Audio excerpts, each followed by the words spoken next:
everyone, welcome back. It's Chris. Today I'm going to be doing top 3 photos with disturbing backstories part 1. Kind of on a Mrballen kick from some of the earlier videos. So I just figured we'd go ahead and get into that. It's a 15.5-minute video, so I hopefully won't be too long. If you like the video, then give it a thumbs up. If you want to subscribe, great. If not, don't. Didn't hurt my feelings. We all go about our day. Alright, so let's get started. More horrifying true stories, and at the end of each of them, I'm going to share with you the picture that is famously associated with them. But before we get into today's stories, if you're a fan of the strange, dark, and mysterious delivered in story format, then you've come to the right place, because that's all I do, and I upload 3, 4, even 5 times every week. So if that's of interest to you, then please remove one puzzle piece from all of the like button's puzzles. Also subscribe to my channel and turn on all notifications so you don't miss any of my weekly uploads. All right, let's get into today's stories.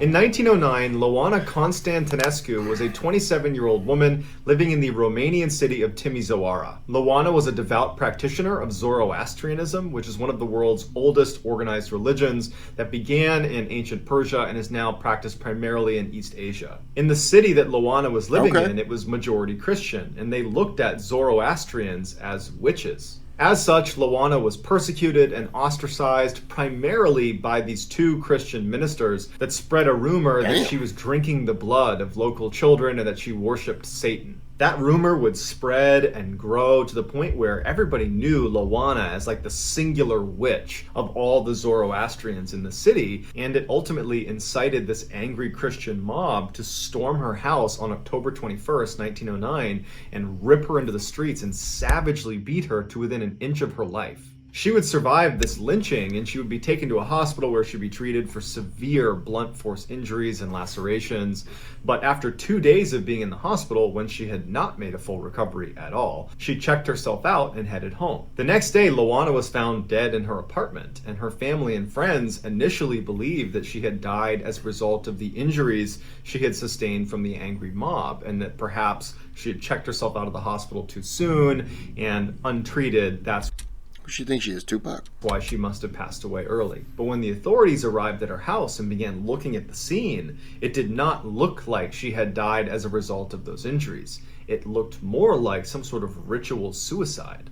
She was laying on this sofa with her arms over her chest. Next to the sofa was an altar that was adorned with strange occult symbols and ritual herbs and effigies, and on the altar was this goblet with deep, dark red stains on the inside. When they looked at Loana, even though she was fully dressed, underneath her sleeves were all these cuts on her arms, and there were cuts on her legs as well. After her autopsy, the medical examiner said she had died from a combination of blood loss and internal shock from ingesting massive quantities of blood that triggered cardiac arrest. Loana had been draining her own blood into the sacramental goblet, drinking it, and then doing it over and over again until she died. Locals believed that that was not just a ritual suicide, but rather she was placing a curse on her enemies. Almost immediately following her death, those 2 Christian ministers... Anybody else get nauseous?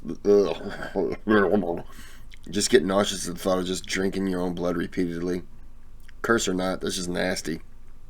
that had spread those rumors about her that led to the mob coming and attacking her, they both died of an extremely rare blood-borne illness. And then immediately following their demise, the 2 primary vigilantes that actually organized that mob that would attack Loana, they both died. One was hit by a falling tree and another died in a fire. And according to more recent accounts, Loana's curse didn't end with the death of her tormentors. There have been Why would it? dozens of reports of people after seeing this image, which is of Loana after she was discovered by authorities in her home. If the image is cursed, we've already seen it. Why does somebody want to take a picture of that? That's what I don't get. Like, it's just not even respectful. Sad. that they will have bouts of extreme sleep paralysis. These are people that have never had sleep paralysis before, that this picture somehow induces sleep paralysis in them, like they're cursed by Loana.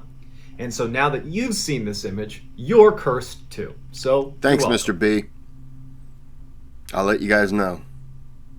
In 1876, Blanche Monnier 25 was a years beautiful 25-year-old from a very wealthy, prominent family in Paris who desperately wanted to find a husband and move out of her mother's home and start her own life. The man she would fall in love with was not a young, rich aristocrat like her family was hoping, but instead was an older, poor lawyer. Her mother told her that she needed to break off this relationship and find a more suitable suitor. But Blanche refused and said she was in love with this man. When her mother outright forbid her from seeing this man ever again, she refused and began sneaking out at night to spend time with this guy and was away from the home quite a bit, just kind of escaping her mom. But during this tumultuous time where Blanche is very much at odds with her mother, Blanche would unexpectedly die. And since this is the late 1800s, people did that at a young age. They just unexpectedly died. And so her lover and her family and society mourned her loss, but ultimately time went on and people moved on. 25 years later, in 1901, French police received this strange handwritten letter that just basically states that the Monnier family has a very dirty secret, and you should go check their estate out. Now, the Monnier family was in excellent standing in Paris. I mean, they were one of the more prominent. I think I've seen this before.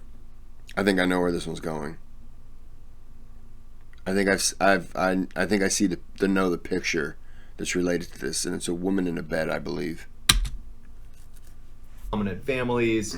The mother, she was known. I think for I've her seen this on charitable another. works. They were just one of those families that everybody knew, including certainly the French police. Another video. And so when Should they got finish this that. letter, they weren't actually that concerned that there was any truth to this letter, but they felt like it was their duty to at least go knock on the Monnier family's door, show them the letter, and then just take a look around. And so they did that. They showed up. They showed the Monnier family, including her mother, who was at the door, hey, we have this letter. Would you mind if we looked around?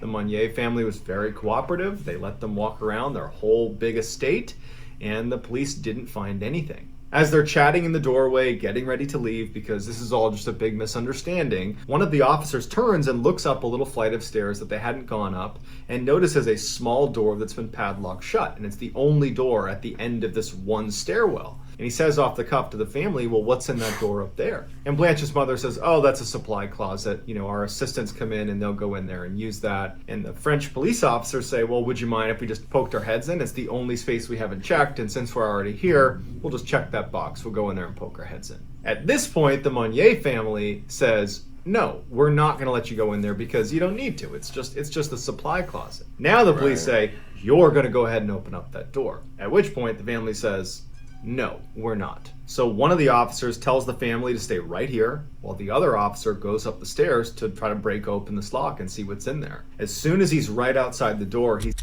I guess they don't really have search warrants back then, did they? They just kind of did it. he's hit with this overwhelmingly disgusting smell. It smells like rotting flesh. It smells like death. He covers his mouth and he breaks open the lock and he opens the door, and there in the middle of this dark, disgusting smelling room on a rotting straw mattress is none other than Blanche Monnier. I have seen this. 25 years later, she is alive. She barely weighs 55 pounds and she's chained to a bed. She has not come out of those chains or moved off of that bed in 25 years. The smell was so bad they could barely be in there for longer than a few minutes at a time. But one of the officers immediately goes over and knocks down some of the wood that was blocking up the windows, and sunlight pours into the room, and it's the first time Blanche Monnier is seeing sunlight in 25 years. The reason she had been imprisoned in this room is because 25 years earlier, when she was fighting with her mother about not seeing this poor commoner, and she wasn't willing to break off the relationship with him, her mother told her to go in this room and said, you can't come out until you tell me you're going to break it off with this guy. She was so in love with him that she said no, and her mother wouldn't let her leave. And then days turned into months, turned into years, turned into decades, and here we are 25 years later, and she had never left that room. Even if she said, no, she didn't love him anymore.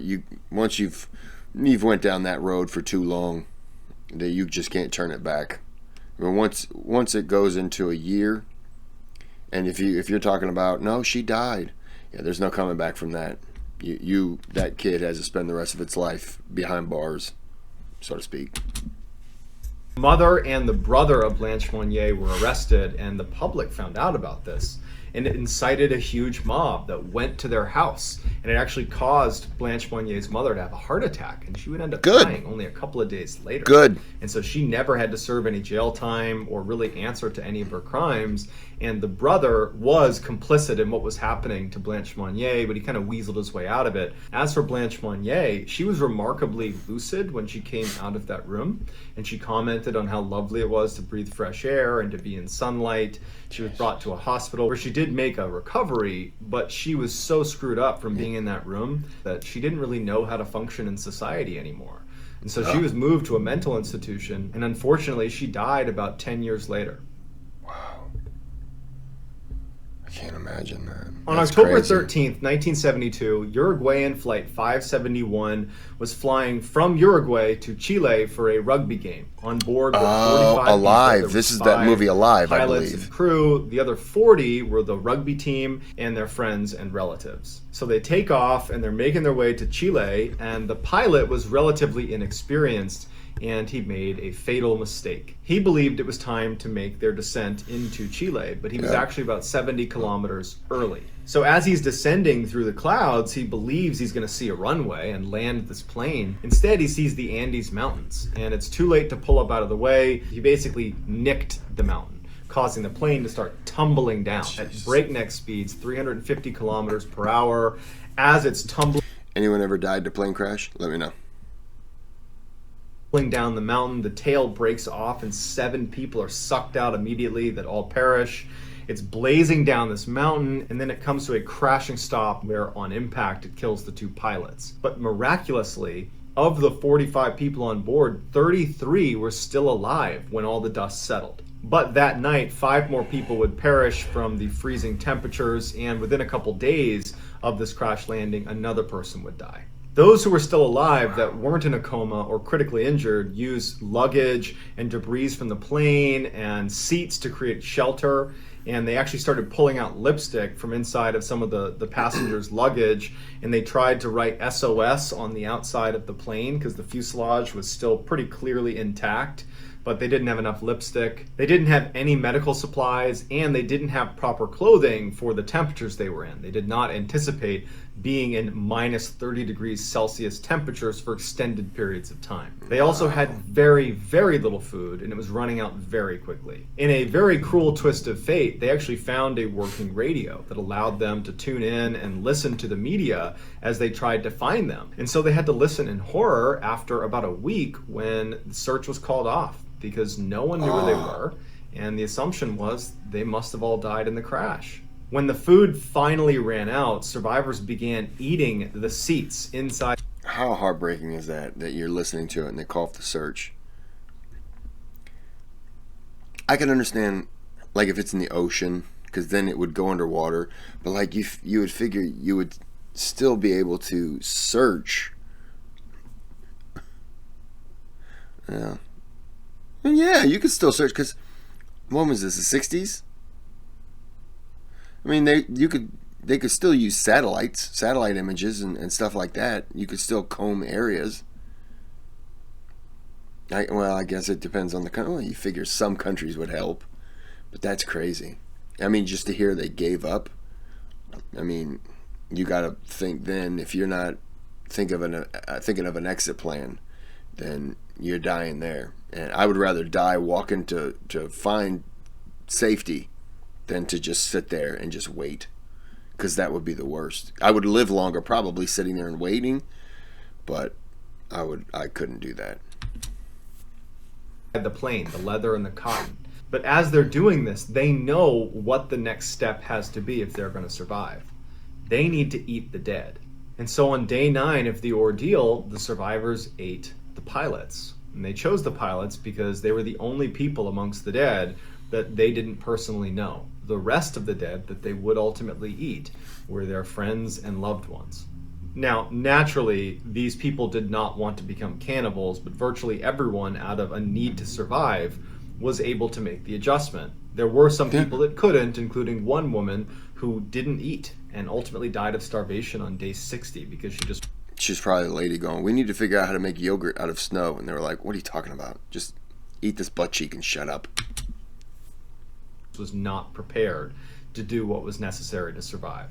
As if this situation wasn't bad enough, an avalanche would eventually strike the landing site, killing 8 more of these people that are doing everything they can to survive. But at the time of the avalanche, their food source had effectively run out, and so those 8 people who perished in the avalanche ultimately replenished their food source. From day one, the survivors discussed climbing up and over the mountains and walking towards Chile to try to search for help. But the attempts so far had all failed due to extreme cold, malnutrition, altitude sickness. It was like they knew as soon as they walked over that mountain, they were going to die. And so many of them decided early on that they would rather just stay with the group because at least that way they would die as a group, or maybe by some stroke of luck they could still be discovered and they might be easier to discover as a big group. But 2 months after the crash, and with no help in sight, they know the search has been called off. 2 of the survivors basically say, screw it. I'm going to make the trek over the Andes Mountains. We have no supplies, we have nothing, no map, no compass, no anything. We're just going to walk roughly in the direction of Chile, and you know what? We're either going to die here or we're going to die out there. Yeah. And so the 2 take off. They somehow survived for 9 days, walking over the Andes Mountains with no equipment. They've been out for 60 plus days at this point, and they managed to walk into this valley, and they see that there are people living in this valley. There's actually a couple of fishermen right on the other side of this river. And so they go down to the edge of the river and they're yelling out to these people on the other side. The fishermen couldn't make out what they were saying. And so the fishermen, they got a piece of paper and they put a pencil in it and balled it up with a rock and threw it across the river. And they were able to write down that they had survived a plane crash. They were located back in that direction. There was 14 other survivors and they desperately needed help. Balled it up, threw it back.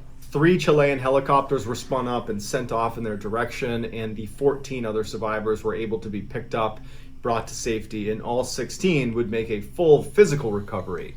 However, the most difficult thing they would ever have to recover from was becoming reluctant cannibals, which is something that haunts all of them to this day. And here is the famous final picture of inside Uruguayan Flight 571 just moments before they crashed into the Andes Mountain and had to go through that horrific 72-day ordeal. So that's going to do it, guys. Let me know in the comments what you thought of these 3 stories, and I will get back. Wow. I would be one of the 2 that would walk. I'd just risk it. 9 days, man. I don't know how much food you brought, but it certainly wasn't enough. 9 days. Or 72 days just sitting there. That's crazy. Yeah, I remember seeing the movie Alive. I was younger. I want to say that came out in the late 80s. Something like that. Was Ethan Hawke in that? Am I right or wrong? I don't remember. Who am I thinking of? Anyways, that's kind of crazy. I'm going to end it there because that was pretty disturbing. I think the Reluctant Cannibals is the worst one, just because the idea of just being, you can freeze to death, you can starve to death, or you can die trying to walk it out, and it just sucks. Alright, well, I hope everyone has a good day, and see you later.